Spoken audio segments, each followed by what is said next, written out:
Did a little bit of digging. Jonathan Taylor of these three guys was ranked the lowest. He was a 3-star prospect coming out of college, whereas DeAndre Swift and J.K. Dobbins were both 4 stars, but they were both within the top 100. So we're talking about, I think Swift was ranked as like the 35th best player, so like just outside of 5-star, and Dobbins was at like in the 60s or something like that. So both are considered like elite prospects, whereas Jonathan Taylor, coming in from a small school, not well known, he was a 3-star prospect coming in. So I did a little bit of digging into what type of correlation that might have, and as far as running backs that have been taken in the top 3 rounds, the hit rate on guys that were also top 150 prospects, so both Dobbins and Swift were, their hit rate, and I defined hit rate as either 3 RB2 seasons or an RB2 season and an RB1 season. Their hit rate was around 58% of the running backs that were able to do that were in the top 150. The running backs that were outside of the top 150, they were at around 22%. So you're looking at a 2.5% better chance of the guys that are coming in with that high school pedigree to be able to translate that to the NFL. Now, I don't want to take this as the gospel truth. I'm not saying that automatically Taylor is not as good as these two or won't hit because of that. But there is something to be said about a guy that has a pedigree coming out of high school, and then he passes the high school test and the college test, seems to translate better to the NFL. We'll see, but that's what the data shows right now. That's good stuff, man. Yep. Thanks for doing that. Yeah, absolutely. Would you guys want Miles Sanders or the 104? There's a trade over here. That's basically what it is. Miles Sanders or the 104? Mm-hmm. Are you competing or are you not competing? They don't list it. It wasn't his trade. It was just one that happened. Oh, that's my boy Phil. What's up, Phil? Yeah, I like Phil. I'm not a big Sanders guy, so I would probably take the 104. I do think he was aided by not having a bigger back in there, lost some carries. And I actually don't think he's a very good processor. I think he misses a lot as he's running. And so I'm actually worried if he doesn't get all of those touches in the passing game, will he be that effective? I don't know. Garrett, I literally just said something similar where I was like, I don't love any of these guys. I'd trade away if I could. And then you do the same thing saying you don't love Sanders. What is this? I love Jacobs, though. Well, what are we arguing here? I do like Jacobs. Give me the 104. All right, let's get into Taylor here, boys. It's our lot in life, Nick. We have to argue for the good of the show. Hey, we're on a time crunch here. Hard deadline. Jonathan Taylor. Look at that pickup. That's elite right there. I'm kidding. It's not. So Jonathan Taylor's a guy we've seen rise up the community discourse to RB1, I believe. At least that seems to be what's happening. So there's something that I like called subtle cuts. This is a subtle cut. Yeah. Love it. It was A gap, quickly, couple steps, B gap, boom, processed, ran through hard, kept carries moving. The guy 5 yards. That's a really good run right there. Gets contacted here, lands here. Love that. There was another interesting statistic in digging with all three of these guys. Between the three, Jonathan Taylor was significantly better for most of his career against non-top 40 defenses than he was versus top 40 defenses. Whereas Dobbins and Swift were about the same. Or actually, Dobbins was quite a bit better. Wow. So I'm going to guess he caught that and then it got swiped. Yeah. So before he tucked it all, but man, that's a heck of a catch, right? Yeah, that's incomplete. I'm going to say this. I know people are all about the fumbles. To me, that's one heck of a catch, though. For a guy's not a catch, that's a one-handed just snag. Yeah, that was nice. Subtle move right there. At the end of this look at run. that little cut. Yeah. That's a bad tackle attempt. That 23 is looking straight at the ground, but still. So stop it right here. If you go back to the blue, like stop when he's at the blue. Yeah. Okay. What? So it's a huge hole in front of him. You can see, they have the lineman leveraged, inside. So they're doing well. They have the inside sealed. Why doesn't he cut right here? Still, I know it's open there. It's wide open right. Yeah. Kind of I'm nitpicking a little bit there. I think I nitpick everybody, so I'm an equal nitpicker. I mean, it's kind of like parting of the Red Sea right here, though, too. Like. Yeah. No, I know. Yeah. But he runs through the arm tackle. Yeah. Runs through the arm tackle. That little move there at the end on the safety. Oh, that's sexy. I love that. It's just so subtle, like you said earlier, the subtle movements. He's so good at the subtle movements. And I know people are way against me, but that's why I really liked Ronald Jones coming out. Very subtle cutter. Again. Yep. Didn't keep his feet there, but subtle. You're about to shut everybody up with Ronald Jones this year, aren't you? Dude, hey, he's the third best running back in that class this last year. Where's the other one at? Hey, Garrett, is Nick breaking up a little bit for you? Yeah, he was. I was trying to figure out if that was me breaking up or. Okay. No, it's me. I need to move my modem, I think. Okay. Move it. Oof. Clapped up on that one. What was that? What was that lead blocker doing? He just whiffed. Oh, God, Kane. Kane's here. He said, damn, J-Wack is hot. Oh, my gosh. Oh, jeez. I hate you, Kane. Let's talk about Dylan earlier. I love you, Kane. Don't go on your trip. Be safe. Stay home. Where's he going? DC. I wish there was another angle on that run because it basically just looked like he ran straight into the pile on a 2nd and 6. Yeah. I don't understand. So I talked about this on the 4for4 pod, but Taylor and Swift, I think, have very different, kind of philosophies with how they run the football. Taylor stays with the play design and makes subtle cuts off of that, where Swift can be very creative and make huge, massive cuts if need be. Dobbins can kind of do some of that as well, but Taylor doesn't have that. Taylor's more of like Adrian Peterson, where he stays with the play design almost no matter what. Good jump cut there to get at least 3 yards. And that's one of the things that I'm worried if he doesn't have good offensive line play. Where for these 3, I think he's the most landing spot dependent for me. Because of that, I do think he has very good vision. And I do think he's a very strong runner between the tackles. But if he does not have good offensive line play, I don't know that he is creative enough in those first few yards to be able to make a lot of big plays. And so if he ends up with a bad offensive line, he will significantly move down my rankings. Now, if he ends up with the Colts, if he ends up with, a team like that, he's going to feast, and he's definitely the RB1 probably. I said definitely probably. You get the point. But bad offensive line play, I'm going to be concerned. I think he's the best pure runner in this class, so I'm a little bit less concerned. But I do know what you're saying. Mm-hmm. And I'm not sure that I think disagree. He's the best pure runner too. Oh, between the tackles, he's fantastic. The only other one that would even come close would be Zach Moss. God damn. He just doesn't have the raw athleticism. Look at That's a great run run here, but damn. Go back. Okay, even this right here.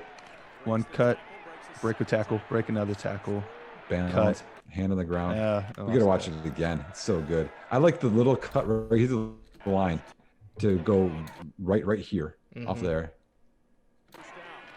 Then left. Then he's gaining his balance on the ground and made the guy miss. Okay, all right. I hate to be this guy, but Nick, have you watched a lot of DJ Dallas? Because this is what DJ Dallas does. I feel like you would love him. He did he has 3 good plays in his oh my gosh, you're killing me. Oh, you're breaking career, and that's all you guys watch. I don't know. You might be yelling at me. I've watched 6 games of his. You told me to watch the Miami game. I saw like a couple good plays and some bad defense. I'm like, Bro, he plays for Miami. Nick, you're or cutting whatever. in and out. Who is it? Duke? Who is it? The one game. Florida. Watch this game. It's going to convince you. Florida. Good cut block here. Florida. Florida's a great defense. They were the 8th best run defense. The big plays. It was like safeties at like, yeah. You're hating. It's all right, though.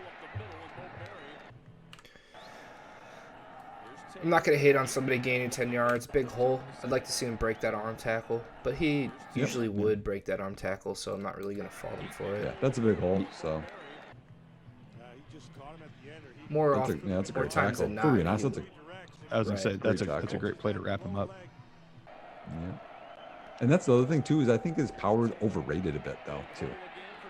I do agree with that. I think we're in lockstep with how we view Taylor. I think you like him a little bit more, but I think we see him the same way for what he's best at and what our concerns Makes are. this guy miss. Subtle. Makes him miss. Yeah, like Gains another.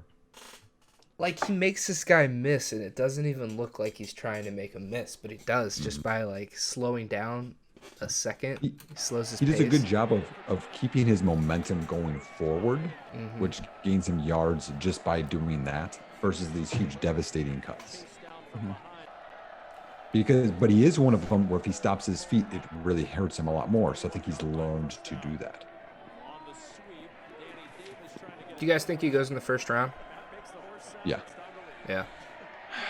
I am actually starting to lean toward. I'm not sure any of them are going to go in the first round. I think we're all going to be surprised.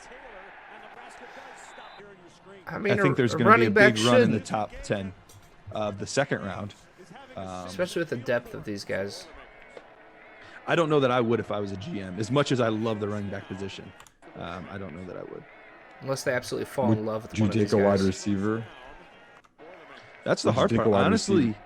wouldn't probably take either in the first round unless one just fell way too far, because I feel like I can get a very comparable player in the second and third round of this draft. Are you talking me with a receiver? What's that? Would you take a receiver in the top 10 then? Same argument.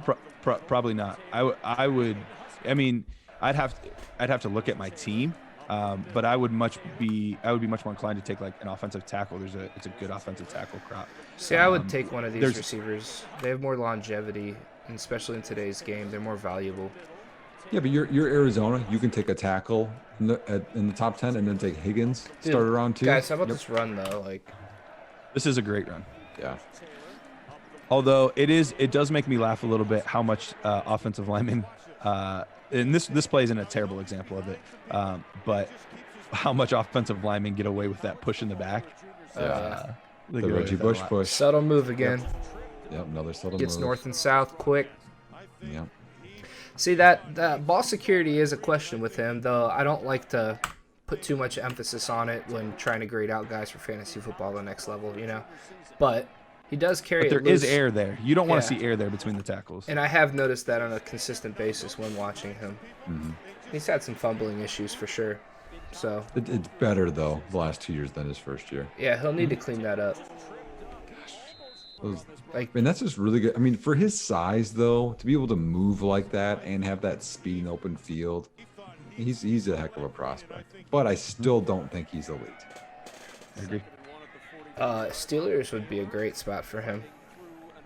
Absolutely. I'd have a hard time believing he falls that far. Because they're picking. Jay Rich said it right here. People downplay his play because he's less flashy, and I agree. To me, he'd be a lot higher on my list if he caught more passes. If he had like a 40 reception season, I'd say he'd be top 5 in fantasy, but I don't see that. He's not Jordan Howard Good bad, move. but he's. Oh, look Good at move. that! Look at that. Yeah, keeps it tight to his lineman here. Now, that is a massive hole. It To is be massive. fair. Yep, it's massive. But it was good vision to be able to see that there. Whoops. And to me, what I like is there's 2 guys there, and there's zero way he's not going to score. Where there's a chance Dobbins doesn't score there, you know? Dobbins Maybe. makes that cut. Maybe. the guy I'm the most concerned with having the nose for the end zone, though, is actually Swift, even though he might still end up being my top back. He does not have the nose for the end zone that the other two have. He's not quite the finisher that they are. That's like the first play where he tries to do too much. Like he tries to make this move to the outside, and if he just goes straight or goes left, it's better than trying to do this. I like the patience on this run. Kind of pulls up a little bit, lets his guys pick up the block, cuts right off the butt. The Herschel meter. Do you know who that is, Jared? Herschel? I'm sorry, what? You know who Herschel is? Herschel Walker? Yeah, I mean, Yeah. hey, I reference old guys in the show all the time. You guys, I know good players, but not. I was gonna say, it's not that we don't know old players; it's that we don't know old third stringers from 1978 that just happened to make one play in one game in the preseason. Man, I'm telling you. Nick played a lot of NFL Game Day '98. Dude, I played Madden '93. You get a connected franchise going. Dude, we should play some franchise mode something. That would be fun. Not gonna lie. I'd end up playing it too much though. I know myself. Well, I haven't bought the game. I haven't bought a Madden since like college. So like we're talking like Vic was on the cover. Dude, I gotta watch myself with those games, man. I start playing it and then I play it way too much. And I don't do anything else. Right there, subtle cut, makes safety miss. And it's just another day at the office. This is, and again, like you were saying, you know, hey, I feel like you like DJ Dallas. DJ Dallas doesn't consistently do things like this. That's the difference. Oh, I'm not saying DJ Dallas is better than Jonathan Taylor. No, but he's not even in the same league. He's my RB7. Who? Your DJ Dallas. What's in your glass over there? I'm telling you. I got water over here. He is the best at pass. I don't know where I have him, but I don't think I have him that high. He's a very good receiver. He was a punt returner. Dude's a stud. I can't wait to average in every category. I think he'll make a roster, and if someone in front of him were to fall, he could be a formidable fantasy player, and I would trade him at that moment. Of all time, I agree. I would trade him immediately upon having any sort of value in fantasy football. Y'all will regret it. Y'all gonna learn. Because he'll be like some of the best contact balance in the class. Whew. Any fourth-round rookie pick, I'll flip as soon as they have any value. Talk to me, baby. Man, Purdue's got guys all over here. Look at this. Watching Purdue and Nebraska. Do we have like a big game? Back off. I'm not gonna put on Ohio State. Two scrubs in the. I'm not gonna put on Ohio State where we at least watch like Penn State or something. Couldn't get a hole. Look at this though. He has contacted, spins at the line right there, and picks up another 4 yards. JT is a dog, man. See, like to me, Garrett, I don't care who the opponent is. You have to look at the traits. The traits, I agree. But it's still more fun to watch like better competition. Great patience on this run here. Just kind of throttles down in the hole, makes little subtle movements. His feet. Yeah, right there.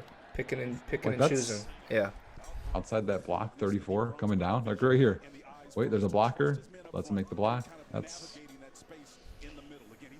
Silver Sports wants to know if we got the Minnesota game.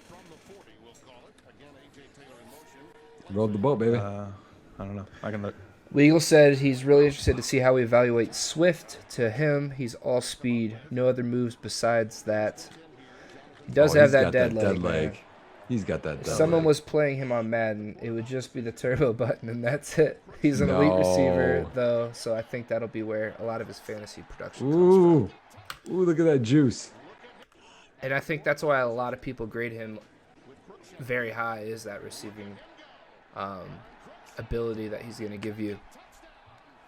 That pressure cut, that dead leg, is important. I'm telling you. Very important. Good. Dude. We'll get into Swift here in a little bit. This reminds me a little bit of Dre Archer. I loved what Dre Archer. Dre Archer. I threw Dre Archer. I threw his Kent draft. State. I threw his draft party at Kent. Did you really? Yeah. Really? I used to do like a bunch of show promoting back in the day for like concerts and stuff, and we did Dre Archer's draft party. Really? By the way, we have 7 games for Jonathan Taylor, but we do not have the Minnesota game. We have South Florida, Michigan, Ohio State, Iowa, Kent State, Nebraska, and Purdue.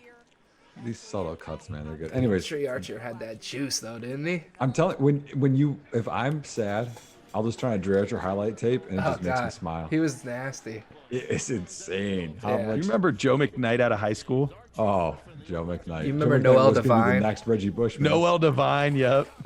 Dude, his highlights were sick. His high school highlights. Yep. I played Noel Devine on like NCAA football online once. For sure. Oh, see, Gone. and See ya. this is what I think. This is the special trait that he has. So he makes a subtle cut. The It's a breakaway huge speed. hole. I get it. But then right here, you know those guys can't run with him. That's crazy at his size. It is crazy. That That's home better run than- ability is. That's better than Fournette. That's better than Melvin Gordon had, and they were thought to be special in college. He's better than them. I mean, Yeah. he's better than Melvin Gordon. I never was that high on the Melvin Gordon, Dude, honestly. Melvin had sick numbers his senior year. He did. That Nebraska game, Numbers aren't everything, as we all know. yeah, I know he played. Just never a big Melvin guy. I like him. Trade him. I did this offseason. I got rid of him. Didn't you pick up Eckler or something? Or no, that was Rich. I picked up Eckler in one league recently. I tried to trade Geis in a second round, 2020 second for Eckler today. So those two guys pulling didn't do him any favors there. Dude denied it. I was pissed. Oh, Akers is more slim than all of them? Oh, boy. Phil, I thought we had something. That's all I'm going to say. Akers definitely has a high ceiling. So tell me what you guys mean by ceiling. Because I think a lot of people think athleticism and they think ceiling. Akers doesn't have football skills like these guys have. It's not even close. I agree. While you guys get into that, that was a very nice cut there. You guys can keep talking about it. Oh, look I at that think- cut. Starts Why here. didn't nothing, he keep nothing, going nothing. outside though? Yeah, he should have kept going outside. But man, to find that was something. Yeah, Yeah, it's for that sure. But I vision. don't know why he didn't just go. Yeah. Why did he try to turn back? Yeah, that's not like him to be indecisive. Yeah. I've been more impressed tonight watching his feet than I was when I did his eval. So There's the fumble. it's just nice to watch it again. Yep. I'm sure it out. Almost got it back, actually. He did.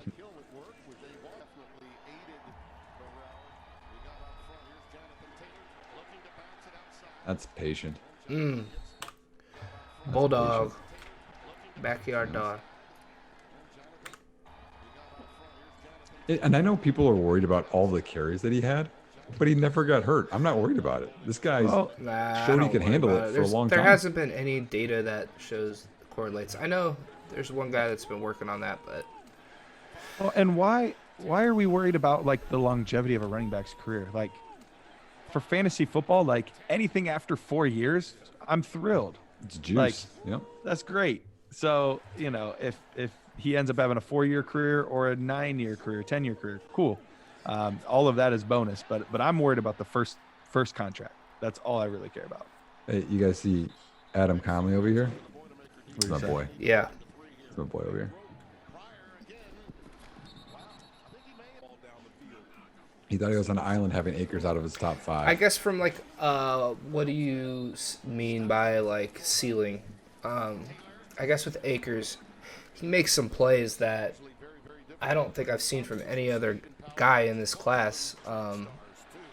Quite a few Oh. times with What a Akers, and cut. if he's able to clean up and get better as far as like being just a pure running back with coaching and more repetition at the position, I think that would, I guess, put him in that top ceiling. Eesh. Another.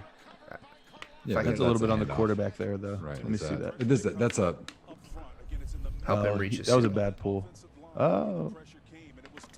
I don't know what happened there. that's a wildcat thing. What we were taught is if the ball's put in your belly, you clamp down, and it's the quarterback's job to try to pull it out. Right. But the issue I have there is you need to decide by the front hip whether you're pulling or not, and he's trying to pull it way outside of his shoulder.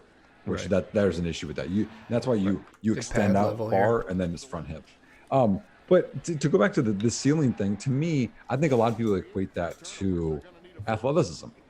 Christian Michael has the high ceiling, you know. All these guys have this high ceiling. Like, people talk about that, but what is it really? I like how you said there's a couple of plays. I can live with that. If you want to talk about a couple of great plays as a ceiling, that's better to me than talking about athleticism. Yeah. My next question to you is this then, Jared. So you talked about his ceiling and he can learn to play running back. How many years do you give someone to learn a position? Because it's been more than 3 years now. No, I agree. And I don't know. And that's running back. That's just like running with the football. That's something you should be almost used to. Right. And he ran as a quarterback in high school a lot. Yeah, and I'm interested to see how he does in a pro offense with NFL coaching. Pretty much dedicate. Man, another guy missed. Your days to being a football player now as a pro. Because Akers does a lot of things that I like. But Cam Akers or Keyshawn Vaughn. Obviously, the value is in Akers, but I think heads up if I had to take one to be Vaughn. If it's equal draft capital, I have no issue with that. But I don't think I can get Vaughn later. It will be. Yeah. That's probably going to surprise people, but I don't hate that. I like Vaughn a lot too. He's underrated. Super underrated. Wow, look at this run here, man. Yep, running through traffic. Now, cut this back. Right here, cut this in his end zone. Cut in. Give a shoulder, you're going to score. You mean like here? Yep. Yeah. Like right here even. Like, put your shoulder into 6. Don't be afraid of him. I think he thought he was going to be able to beat him, but I think so too. To me, like, don't run to get tackled. That's running to get tackled. But here he's just working through traffic. Woo. You know, I don't think it's a great run, but like, that's a solid run. Yeah. Because get tripped up. Let's turn this back to fantasy for a second.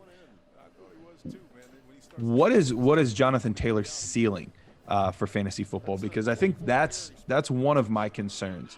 Is yes, I will say he's unequivocally the best running back between the tackles. However, that yards doesn't necessarily equate to a ton of fantasy points. So we have to look at the potential for him to get in the end zone, which obviously there is potential with that. He's got great long speed, and he is stronger than other backs. I still think I don't think he's quite as strong as people think, but he is stronger than other backs. But there is going to be probably a limit in the receiving game. I'm not sure that he's going to be in on third downs often. Is that a concern, or is that not a concern? Yeah, that's a concern because receptions count more than carries do in fantasy football. Yeah, you put out a really good stat about that. Yeah, so I think it's worth 1.5 or even 2, something like that. So, yeah, that's a concern for me. I don't think that he's going to have less than 30 receptions in this season, but the high-end running backs in fantasy football all have 50 or more receptions. Some of them were 60 or more. And that's how Miles Sanders was a huge fantasy asset this last year. Tons of receptions. That's how Eckler was. Kamara's been that way before. Tons of receptions. Yep. Kamara, McCaffrey. They don't have tons of carry. Nick Chubb had 1,400 yards, I think, and was behind Eckler. It's like, wait a minute, that's why receptions matter more, especially in full PPR. So for me, I think Nick Chubb area is near his ceiling. And that's what he reminds me of too. Yep. Now he has more juice than Chubb, but I think Chubb has some better cutting ability. But I think they're pretty similar. Mm-hmm. Okay. If that's the ceiling, what's the floor? Leonard Fournette. So there's not much of a difference between the ceiling and his floor. He's safe. Fournette, his running wasn't great this last year. He had some receptions. You know what I mean? Sure. But like bad O-line, he gets like 3.9 yards per carry, grinding through. That's like his